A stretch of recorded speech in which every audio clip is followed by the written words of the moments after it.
Hi, Carol. Thank you for calling. So terrible. All the death and destruction you witnessed tonight. You are in no danger. Your life is your own. Please know that. Okay.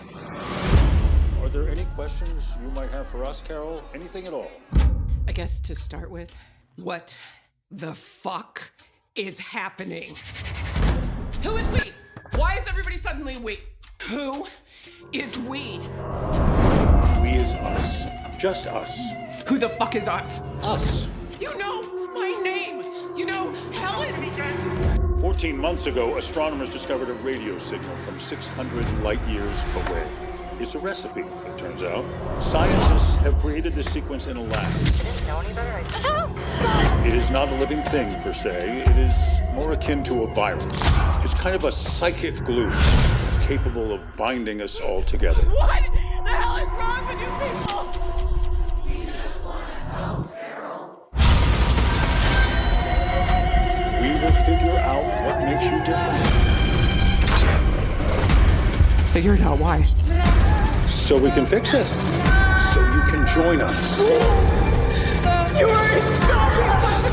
Please, Robbie! Psychopaths!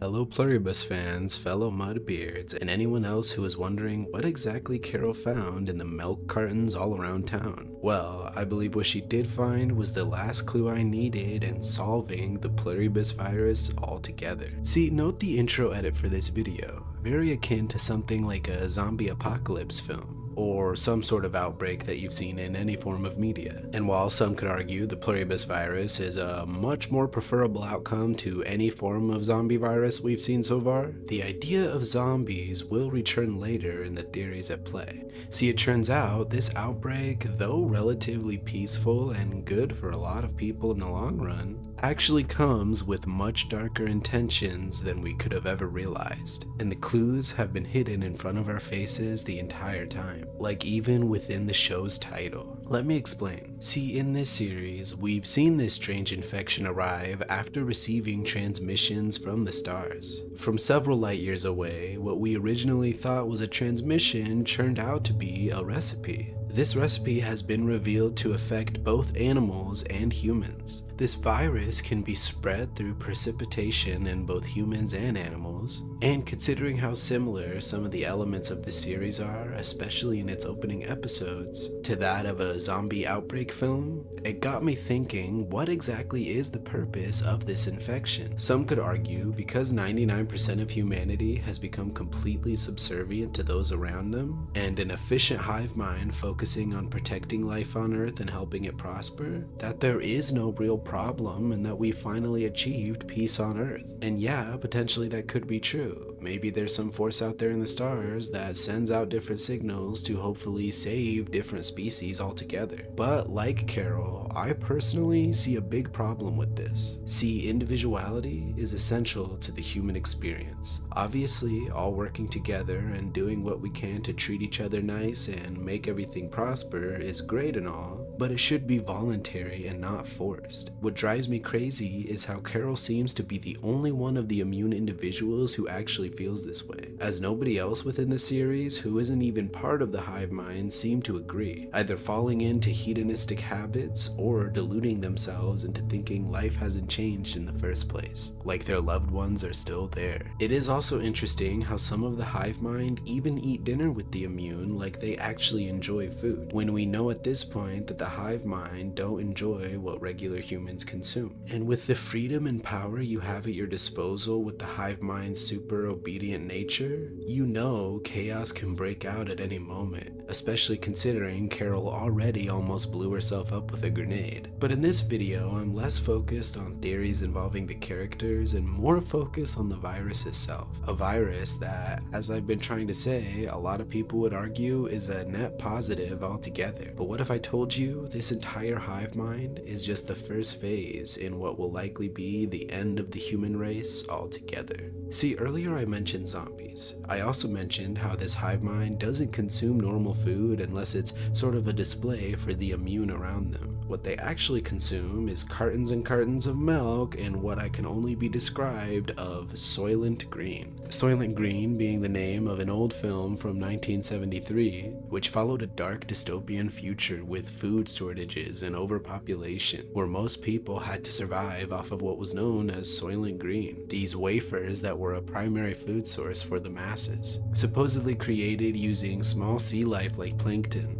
It was later revealed that Soylent Green was actually made up of human remains. I'm thinking under these tarps in the grocery store, Carol saw a body, but not just a regular human body. This was a human body that was completely dried up of all its nutrients. Meaning, in some sort of embalming-like method, the hive mind likely takes dead corpses and strips it into its basic nutrients for their own consumption. As if saliva is a method of transferring the disease, then you have to imagine what the most base of human components do for them. Either way, this still doesn't answer why they must exactly consume the human juice or Soylent Pluribus or whatever names you think could fit. If you have one, let me know down below. Well, should they be more akin to zombies like we've seen in other medias, then it's possible they may actually require this substance in order to retain the hive mind's nature or even survive altogether. We already know the hive mind does have these strange weaknesses and reactions to different things, like people being angry at them or even people trying to drive information out of them that they really don't want to reveal. We also know, thanks to Carol figuring this out,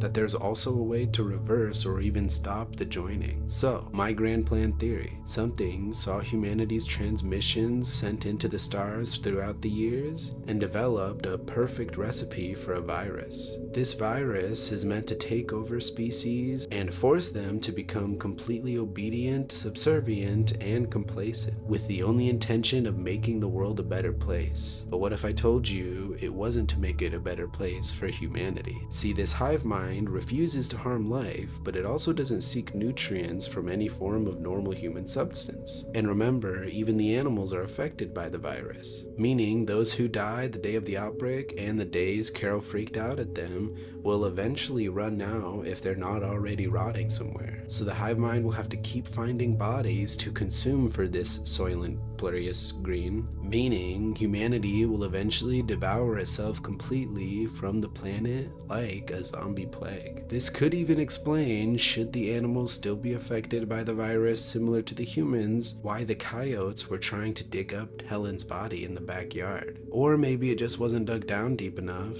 and could just be chalked up to regular animal behavior. But either way, Three Body Problem or other sci-fi fans may realize at this point that this entire virus is the perfect method in the phase 1 of a sort of takeover in a planet. And there is no better or more peaceful way to conquer a planet such as our own. But what do you guys think? Is there a more optimistic way to look at the Pluribus virus? Obviously, it's interesting how it affects the different characters in the show and highlights the forms of loneliness people can find themselves in, and how we can even isolate ourselves from those we need in the hopes of finding those we want. Either way, I've really been enjoying the series. I really like how the humor is being developed and very akin to something like Breaking Bad in its subtlety and dryness. And should the series go for 4 seasons, I'm really hoping they expand on more of the sci-fi elements of this virus. Either way, appreciate the support, hype and like and comment if you want more videos on Pluribus. Otherwise, have a good rest of your day, y'all.